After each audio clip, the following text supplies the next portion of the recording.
ప్రియులారా, బాగున్నారా? దేవుని వాక్యాన్ని క్రమంగా చదువుచున్నారా? ప్రార్థించుచున్నారా?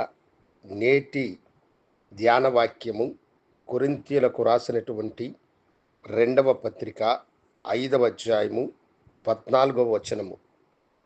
క్రీస్తు ప్రేమ మమ్మును బలవంతము చేయుచున్నది.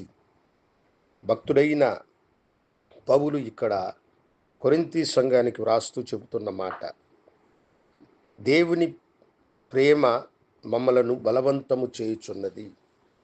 ఎందుకు? అందరి కొరకు ప్రభువైన యేసుక్రీస్తు వారు మృతి పొందినారు గనుక. అందరి పాపముల కొరకై ఆయన మృతి పొంది తిరిగి లేచిన దైవము. అందుకొరకే మనుషులు మృతి పొందిన దేవుని ప్రేమ చేత వారు తిరిగి లేస్తారు అన్న నమ్మకమును ఈ లోకమునకు మనము తెలియచేయాలి.